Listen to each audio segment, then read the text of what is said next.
Oh.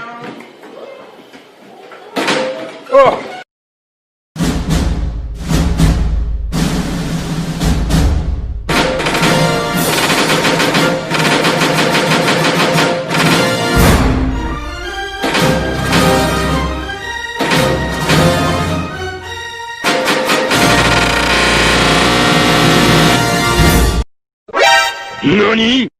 Halo, nama saya Muhammad Raihan, saya kelas 10 MIA 1, saya sekolah di SMA Plus Kesehatan Evarina. Di sini saya akan membacakan perkembangan teori atom. Teori atom berkembang pada beberapa abad sebelum Masehi. Filsuf-filsuf Yunani, diantaranya Leucippus dan Demokritus, berpendapat bahwa semua materi terdiri dari partikel-partikel kecil yang tak terbagi.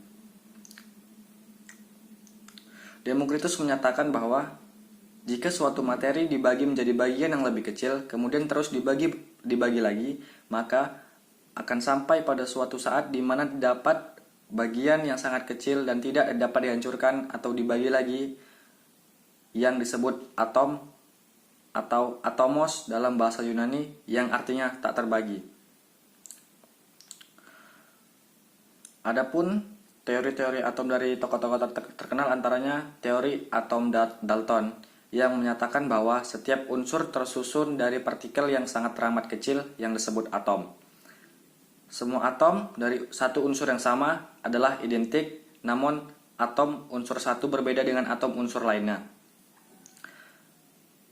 Teori atom Dalton ini memberikan gambaran model atom seperti model bola pejal atau model bola biliar. Yang kedua, teori dari J.J. Thomson pada tahun 1897. Thomson melakukan eksperimen dengan sinar katoda. Eksperimen tersebut menunjukkan bahwa sinar katoda terdefleksi atau terbelokkan oleh medan magnet maupun medan listrik. Yang ketiga ada teori atom Rutherford. Pada tahun 1911, Ernest Rutherford melakukan eksperimen menembakkan partikel A, partikel bermuatan positif, pada lempengan emas tipis. Ia menemukan bahwa sebagian besar partikel-partikel A tersebut menembus melewati lempeng emas, namun ada sebagian yang mengalami pembelokan bahkan terpantulkan. Hal ini mengacu pada kesimpulan model atom Rutherford. Model inti di mana dalam atom yang sebagian besar merupakan ruang kosong, terdapat inti yang padat, pejal, dan masif bermuatan positif yang disebut sebagai inti atom. Yang ketiga ada teori atom Bohr. Pada tahun 1913, Niels Bohr mengajukan model atom untuk menjelaskan fenomena penampakan sinar dari unsur-unsur ketika dikenakan pada nyala api ataupun tegangan listrik tinggi. Model atom yang ia ajukan secara khusus merupakan model atom hidrogen untuk menjelaskan fenomena spektrum garis atom hidrogen. Bohr menyatakan bahwa elektron-elektron bermuatan negatif bergerak mengelilingi inti atom bermuatan positif pada jarak tertentu yang berbeda-beda pada orbit planet-planet mengitari matahari. Oleh karena itu, model atom Bohr disebut juga model tata surya. Yang keempat ada teori atom mekanika kuantum. Pada tahun 1912, Louis de Broglie menyatakan hipotesis dualisme partikel gelombang. Semua materi dapat memiliki sifat seperti gelombang, elektron seperti sifat seperti partikel dan juga sifat seperti gelombang.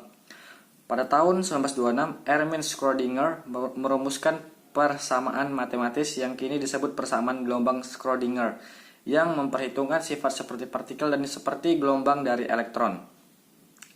Pada tahun 1927, Werner Heisenberg mengajukan asas ketidakpastian Heisenberg yang menyatakan bahwa posisi elektron tidak dapat ditentukan secara pasti, namun hanya dapat ditentukan peluang posisinya.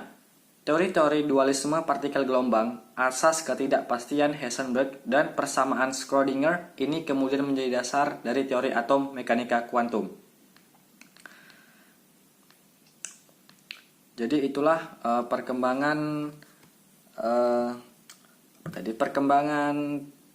model atom dan sekaligus tokoh-tokoh yang menemukan teori-teori atom tersebut.